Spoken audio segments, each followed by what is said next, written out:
Shalom Bapak Ibu, hari ini saya membagikan firman Tuhan tentang pelayanan. Pelayanan itu jangan pakai hitung-hitungan. Kalau sudah mikir itu pengorbanan, namanya kalkulasi. Ibrani 11 ayat 6 berkata, tetapi tanpa iman tidak mungkin orang berkenan kepada Allah. Sebab barang siapa berpaling kepada Allah, ia harus percaya bahwa Allah ada dan bahwa Allah memberi upah kepada orang yang sungguh-sungguh mencari Dia.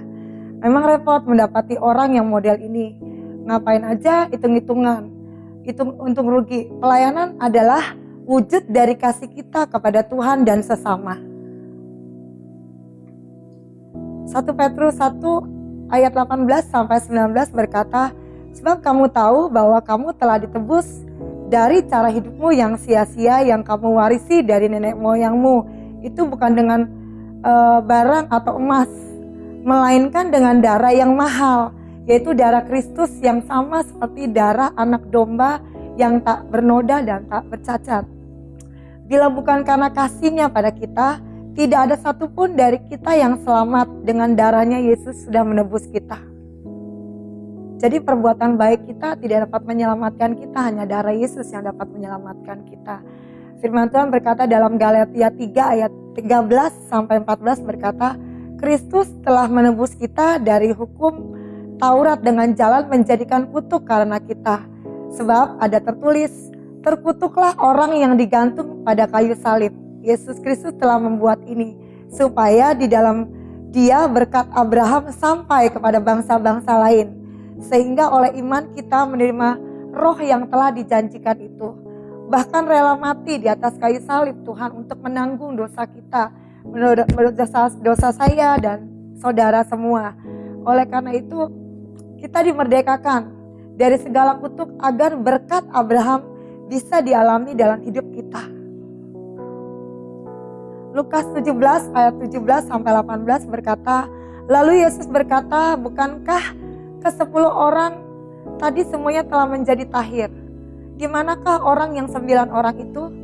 Tidak adakah di antara mereka yang kembali untuk memuliakan Allah selain daripada orang yang asing ini? Ironis sekali pertanyaan dari Yesus. Dari 10 orang yang menerima keselamatan dan kesembuhan, hanya 1 orang yang tahu berterima kasih, sementara orang yang 9 tidak tahu berterima kasih entah kemana. Dan saya berdoa supaya setiap kita jemaat yang sudah menerima keselamatan yang daripada Tuhan, sebagai tanda terima kasih kita, minimal kita bersaksi, minimal lewat hidup kita bisa jadi berkat buat orang lain. Dan Matius 22 ayat 14 berkata, sebab banyak yang dipanggil tetapi sedikit yang dipilih. Jangan hanya menerima panggilan, pastikan kita menjadi orang pilihan, jemaat atau pelayan Tuhan yang bukan yang biasa-biasa. Jadilah orang yang percaya, yang luar biasa. Pastikan kita masuk surga untuk memperoleh mahkota kita. Caranya dengan apa kita memperoleh mahkota? Dalam kehidupan kita sehari-hari, kita bisa menjaga hubungan dengan Tuhan lewat doa kita hari-hari kita, lewat kesaksian hidup kita supaya kita dapat memperoleh mahkota itu. Matius 9 ayat 37 berkata, maka katanya kepada murid-muridnya, tuaian memang banyak tetapi pekerja sedikit. Jadilah penuai di akhir zaman yang memiliki karakter Kristus. Saya percaya kalau hari-hari ini kita menanti-nantikan kedatangan Tuhan, kita memiliki karakter Kristus, kita akan menjadi penuai-penuai di akhir zaman ini. Persiapkan setiap kita untuk menjadi penuai-penuai di akhir zaman ini.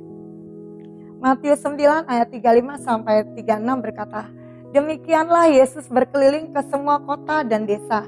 Ia mengajar dalam rumah-rumah ibadat dan memberitakan Injil Kerajaan Sorga, serta melenyapkan segala penyakit dan kelemahan. Melihat orang banyak itu, tergeraklah hati Yesus oleh belas kasihan kepada mereka, karena mereka lelah dan terlantar seperti domba yang tidak bergembala. Jadi sama seperti Kristus yang memiliki hati yang penuh kasih sehingga kita sanggup melayani Tuhan tanpa pamrih. Jadilah pengerja kebun anggur terakhir yang tidak mempersoalkan upah dan kalkulasi. Artinya saya percaya lewat firman Tuhan ini bahwa setiap kita anak-anak Tuhan, waktu kita pelayanan itu satu kehormatan. yang harus kita jaga. Dan Lukas 10 ayat 1 berkata, kemudian daripada itu Tuhan menunjuk 70 murid yang lain, lalu mengutus mereka berdua-dua mendahuluinya ke setiap kota dan tempat yang hendak dikunjunginya. Tuhan sudah memiliki saudara dan saya untuk hidup dalam panggilannya. Terimalah dengan tulus hati dan penuh ucapan syukur, maka kita pasti sanggup melayani Dia dengan segenap hati kita. Karena hati yang tulus itu, di situ akan kita mendengar banyak suara Tuhan dan mengerti rencana Tuhan. Dalam Lukas 10 ayat 3-4 berkata, pergilah, sesungguhnya aku mengutus kamu seperti anak domba ke tengah-tengah serigala. Janganlah membawa pundi-pundi atau bekal atau kasut, dan janganlah memberi salam kepada siapapun selama dalam perjalanan. Dan janganlah takut kekurangan dan kelaparan dalam melayani Tuhan. Jalani saja ketaatan dan kesetiaan dengan penuh ucapan syukur, sebab Tuhan tidak pernah berhutang pada kita. Dan dalam 1 Korintus 1 ayat 26 berkata, ingat saja saudara-saudara, bagaimana keadaan kamu ketika kamu dipanggil. Menurut ukuran manusia, tidak banyak orang yang bijak, tidak banyak orang yang berpengaruh, tidak banyak orang yang terpandang.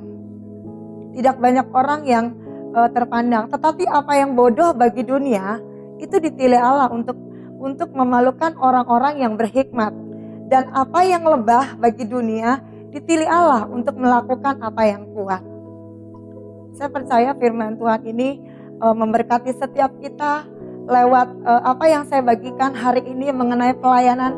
Jadilah pelayanan yang punya hati yang tulus, yang tidak mempunyai motivasi apa-apa, tapi menjadi pelayan yang hidupnya selalu rindu untuk berkenan di hadapan Tuhan.